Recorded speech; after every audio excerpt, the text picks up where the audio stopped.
하나님의 말씀 구약성경 시편 53편 말씀입니다. 시편 53편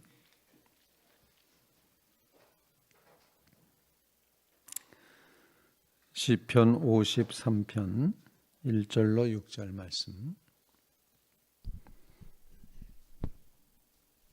교독하도록 하겠습니다.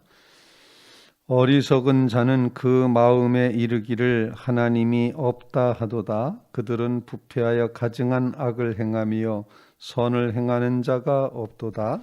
하나님이 하늘에서 인생을 굽어 살피사 지각이 있는 자와 하나님을 찾는 자가 있는가 보려 하신즉 각기 물러가 함께 더러운 자가 되고 선을 행하는 자가 없으니 한 사람도 없도다. 죄악을 행하는 자들은 무지하냐. 그들이 떡 먹듯이 내 백성을 먹으면서 하나님을 부르지 아니하는도다. 그들이 두려움이 없는 곳에서 크게 두려워하였으니 너를 대항하여 진친 그들의 뼈를 하나님이 흩으심이라. 하나님이 그들을 버리셨으므로 네가 그들에게 수치를 당하게 하였도다. 시온에서 이스라엘을 구원하여 줄 자 누구인가? 하나님이 자기 백성의 포로된 것을 돌이키실 때에 야곱이 즐거워하며 이스라엘이 기뻐하리로다. 아멘. 살아계신 하나님의 말씀입니다. 시편 53편 다윗의 맞쓰길 교훈이라고 되어 있고 인도자를 따라 마할렛에 맞춘 노래 이렇게 되어 있는데 마할렛이라는 말의 의미는 정확하진 않지만 어떤 슬픈 곡조를 의미하는 그런 음악 용어로 표현이 되고 있습니다. 그러니까 막 신이 나서 즐거워서 하는 그런 노래가 아니라 어떤 애조를 띠고 그리고 슬픈 가락으로 그 노래를 부르면 자연스럽게 우리의 마음이 애통하는 마음이 되도록 하는 그런 노래, 그런 시, 그런 이제 찬송이었다라는 것을 보여주고 있습니다. 내용을 보니 사실 실제로 슬퍼하지는 그런 마음이 있습니다. 왜냐하면 어리석은 사람들이 그 마음에 이르기를 하나님이 없다, 하나님이 안 계시다, 하나님은 무용지물이다, 이런 데서 출발을 하는 그런 노래 가사를 보면 자연스럽게 이건 슬픈 가락으로 기뻐서 부를 노래는 아니구나 이런 생각을 하게끔 됩니다. 어리석은 자는 그 마음에 이르기를 하나님이 없다 하도다. 이거는 억지로 부정한다는 그런 표현보다도 삶 자체가 하나님을 계산에 넣지 않고 하나님 안 계신 것처럼 하나님 부재하신 것처럼 살아가는 불신앙의 삶의 모습을 하나님이 없다 이렇게 표현을 했습니다.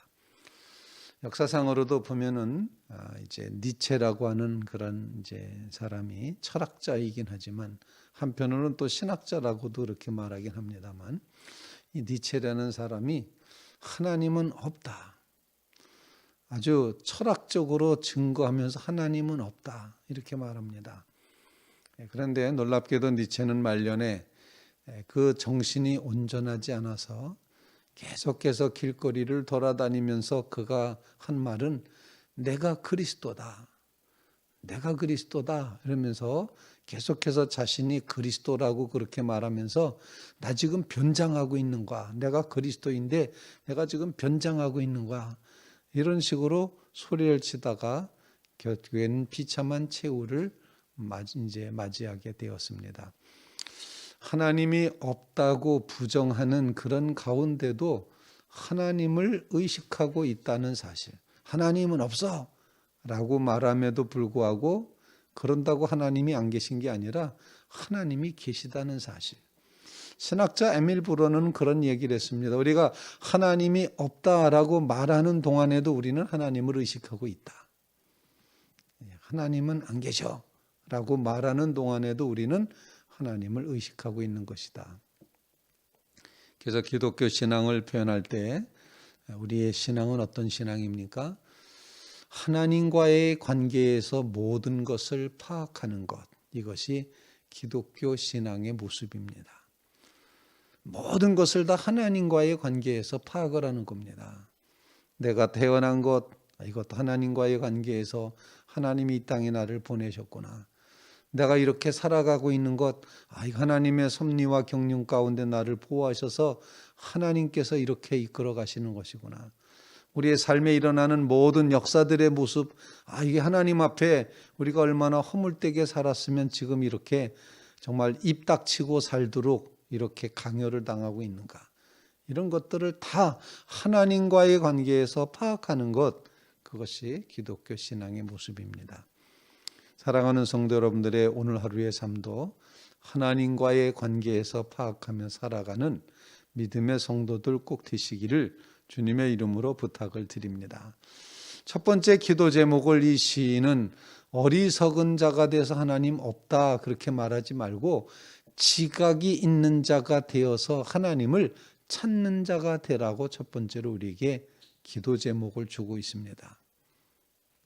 하나님이 없다고 하는 어리석음에 머물지 말게 하시고 이제 정말 지각이 있어 하나님을 찾는 자가 되게 하옵소서. 그렇게 이제 1절과 2절에 말씀하고 있습니다. 어리석은 자는 그 마음에 이르기를 하나님이 없다 하도다. 그들은 부패하며 가증한 악을 행하며 선을 행하는 자가 없도다. 하나님이 하늘에서 인성을 굽어 살피사 지각이 있는 자와 하나님을 찾는 자가 있는가 보려 하신지요. 보았더니 여기 있다. 여기 있구나. 하나님을 찾는 자가 여기 있구나. 하나님이 이렇게 인정하시는 믿음의 자리. 지각이 있어 하나님을 찾는 주의 성도들 다 되시기를 주님의 이름으로 부탁을 드립니다. 하나님 없다, 하나님을 무시하고 하나님 안 계셨으면 내가 더 자유롭겠다 이렇게 생각하며 집을 뛰쳐나갔던 것이 어리석은 둘째 아들 탕자였습니다. 아버지의 그 권한 안에 있는 것, 아버지의 범위 안에 있는 것, 아버지의 그 세력 안에 있는 것이, 영향력 안에 있는 것이 너무도 답답하고 불편하다. 나는 좀 나답게 살고 싶다. 그래서 아버지 집을 떠났습니다. 그런데 결과는 어땠습니까? 아버지 집을 떠나면 자유로울 줄 알았는데 깨달은 것은 아버지 집에 있을 때가 참 자유였구나. 그걸 깨닫게 된다는 것입니다. 아버지 집에 있을 때가 정말 평안이었구나. 아버지 집에 있을 때가 확실한 보장이었구나. 이런 사실을 그 아들은 아주 절실하게 깨닫고 이에 돌이켜 아버지 집으로 돌아가니라. 어리석게 떠났던 부정했던 그 아들이 다시 아버지께로 돌아온다는 것입니다. 이렇게 어리석은 아들조차도 하나님은 맞아주신다는 사실이 얼마나 은혜이고 축복입니까? 그러므로 하나님을 찾는 자, 지각이 있어 하나님을 찾는 자의 자리에 서게 해 주시옵소서. 하나님께로 돌이키는 믿음의 심령들이 되게 해 주시옵소서. 어리석은 자 하나님 부정하며 하나님 부재를 외치고 하나님 계산에 넣지 않고 살아가는 삶 어리석은 사람입니다. 그러나 하나님을 찾으며 하나님의 뜻을 구하며 살아가는 사람이 지각이 있는 사람입니다. 하나님 지각 있는 자리에서 하나님을 찾으며 나아가게 주시옵소서. 마치 본문 읽으면서 저는 로마서 3장 23절의 말씀처럼 모든 사람이 죄를 범하였음에 하나님의 영광에 이르지 못하더니 라는 말씀이 생각이 납니다. 하나님이 열심히 찾으셨는데 하나님 찾는 자가 하나도 없더라는 겁니다. 모두가 다 죄를 범했다. 하나님 없이 사는 게 죄다. 이런 사실을 우리에게 일깨워주고 있습니다. 어리석은 자의 자리에 서지 말게 하시고 지각이 있어 하나님을 찾는 믿음의 자리에 서게 해 주시옵소서. 간절히 간구하는 믿음의 성도들 꼭 되시기를 주님의 이름으로 부탁을 드립니다. 하나님이 없다고 하는 백성들은 한결같이 선을 행하지 않고 악을 행하는 모습을 보여주는데 두 번째 기도 제목은 하나님을 찾는데 우리가 찾는 그 하나님이 정말 놀랍고 우리가 두려워해야지 될 하나님이라는 사실을 고백을 하고 있습니다. 죄악을 행하는 자들은 무지하냐? 너희가 떡 먹듯이 내 백성을 먹으면서 하나님을 부르지 아니하노다. 그들이 두려움이 없는 곳에서 크게 두려워하였으니 너를 대항하여 진친 그들의 뼈를 하나님이 흩으심이로다. 하나님이 그들을 버리셨으므로 내가 그들에게 수치를 당하게 하였도다. 하나님은 정말 두려운 분으로 섬겨야지 된다. 하나님을 우습게 알지 말라라는 사실, 하나님을 경외해야지 된다. 하나님은 왜 경외해야 되는 대상인고 하니 본문에 보면 흩으십니다. 또 버리십니다. 심판하십니다. 하나님은 심판의 하나님이시기 때문에 두려워하는 마음으로 하나님을 경외하는 자리에 서게 해 주시옵소서. 놀랍습니다. 하나님은 그 어느 것 하나도 그냥 지나가지 않고 다 하나님은 그 결과를 물으십니다.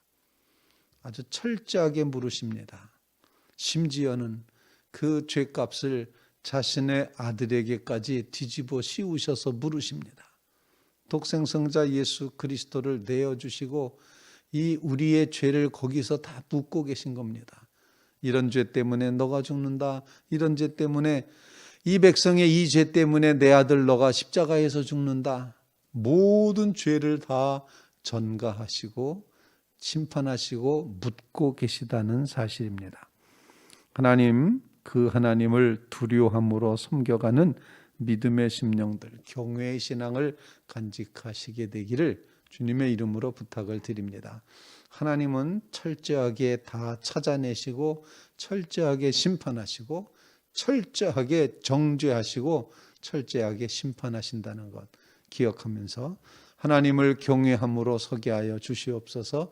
두려워하는 마음으로 주님의 십자가를 바라보게 하시고 두려워하는 마음으로 하나님의 심판을 보게 하시고 두려워하는 마음으로 하나님의 능력을 보게 해 주시옵소서. 이 두려워하는 마음으로 하나님을 경외하며 나가는 믿음의 성도들 다 되시기를 주님의 이름으로 부탁을 드립니다. 세 번째 기도 제목입니다. 세 번째 기도 제목은 하나님께서 6절 말씀에 보면 이렇게 고백합니다. 시온에서 이스라엘을 구원하여 줄 자 누구인가? 하나님이 자기의 백성의 포로된 것을 돌이키실 때에 야곱이 즐거워하며 이스라엘이 기뻐하리로다. 구원하여 줄 자가 누구인가? 누가 구원하십니까? 하나님이 구원하십니다. 우리를 구원해 주시는 하나님 앞에 그 백성은 기뻐하고 즐거워하게 된다는 것입니다. 본문은 그 백성을 포로에서부터 돌이키실 때에 라고 표현을 합니다. 포로, 어딘가에 붙잡혀 있습니다. 얽매여 있습니다. 죄에 얽매여 있고 습관에 얽매여 있고 율법에 얽매여 있고 악한 세력에 얽매여 있고 마귀에게 사탄에게 얽매여 있는 붙들려 있는 이런 심령들을 풀어 자유하게 하시는 포로에서부터 돌이키신다. 건져내신다. 구원해내실 때 그때 하나님의 백성은 기뻐하고 즐거워하게 된다는 것입니다.